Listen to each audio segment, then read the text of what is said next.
woken up to a cold day. Well, you're not the only one, because it's certainly happening around certain parts of the country which are in the grips of yet another cold front.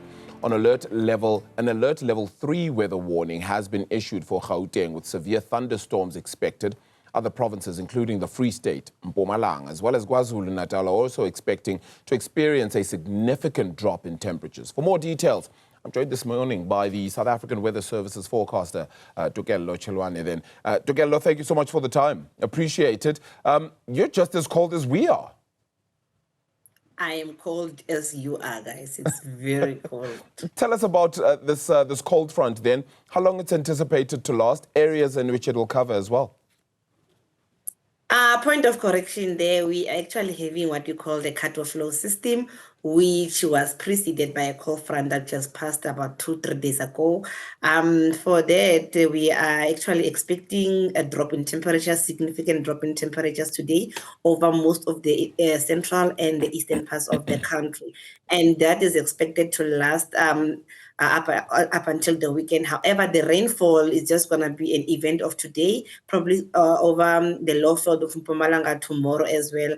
But going into the weekend, no significant rainfall is expected. We're just going to be having these temperatures that will struggle to recover. Okay, help me explain that a little bit more. You said the cold front has already passed, and we're currently in, what was the name of that? And what's the difference between the two then? A cut-off low system, that is the one that is dominant. And the difference is where they are formed, or the altitudes which they are formed. A cold front is just called a blowing in from the coast, the cold Atlantic Ocean into inland, and it changes the climate or the weather of the areas it passes over. However, a cut-off low system is a weather system that develops in the higher altitudes and brings that cold air from the high altitude to us. You know, they say the higher you go, the colder it becomes. So that colder air up there is being brought to us. And together with that mechanism that happens when it reaches the ground or when it reaches our atmosphere, then that's where you start to see this rainfall, instabilities. Hence, we are going for the severe thunderstorms today. However, when you look at the level that we issued, a yellow level 3 warning, it means that there is a very low likelihood of the significant impact to occur.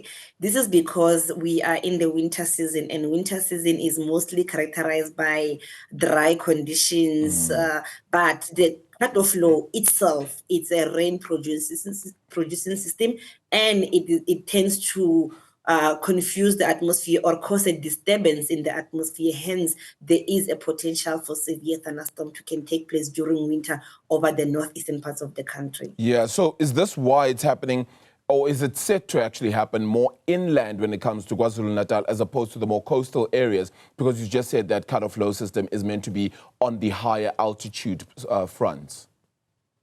By high altitude, not necessarily that we are in, for example, Gauteng is over 1,000 feet above the ground. I mean, meters above the ground.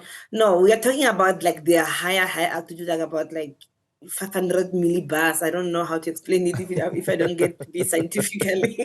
Like we are talking about like, yeah, tropopause level, you know, that's what we are talking about. And, you know, there are mechanisms that controls or contributes to the weather from up there, not necessarily just from the surface going upwards, but from upwards going downwards, you know. So that's what we are talking about. However, the difference in positions of the cut-off low, where it's positioned, the previous cut-off lows that we had were mostly positioned in the southern parts of the country, where we've seen the floods happening in the Eastern Cape. We also had another one that affected the Western Cape as well. But this one, where its position is mostly affecting the central and the eastern parts of the country. But because the climate is just different between the coast and the inland, we are starting to see different weather phenomena. For example, in the Eastern Cape, their warnings were more disruptive rainfall, while our warnings are more severe thunderstorms. Okay. Fantastic. Well, 500 millibar level, I just had to Google it very quickly because I wanted to know then. So it's at around 5,600 meters in the sky, around 18,000 feet. That sounds like the level there. Are we seeing more cut-off low systems because of weather changes that we're seeing in weather patterns completely? And also just very finally then, the number of days that this is going to go on for. Is this happening just until the weekend and beyond?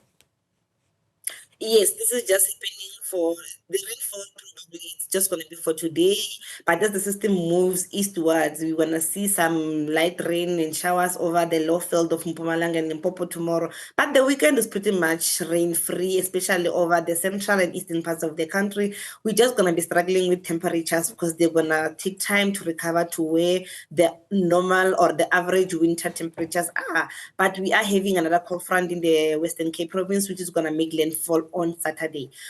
So coming back to your first question, that the frequency of these cut-off lows, for us in South Africa, these cut-off lows are more frequent in spring, in autumn as well as in spring, and this is normal for us. It's part of our general weather. So cut-off lows, they are not like cold fronts where they can happen every now and again. When they happen, they make sure to leave an impact. That's fascinating. So that means more rain. I'm surprised because we don't usually have rain during winter, do we? No, we don't usually get more rain during winter. However, because of such systems, that's why we get rain. And so I'm saying that for severe thunderstorms, for us, we can even go for a very low chance or very low likelihood because it's not usual for us to get severe thunderstorms this time of the year. However, because of the system, this system is very, it's a very good system. It produces a lot of rain, produces a lot of instability in the atmosphere. So if it was in a position where it's an all-year rain environment, for example, the Eastern Cape, KwaZulu-Natal, as well as these two provinces, should it reach there, you can see the type of damage it does. Yeah. Fascinating. I think my geography teacher from high school will certainly be very proud of the questions I've asked you today and a little bit of understanding that I've perhaps shared here this morning. Thank you so much. Really appreciated forecast at the South African Weather Service. Tokelo Chiloane.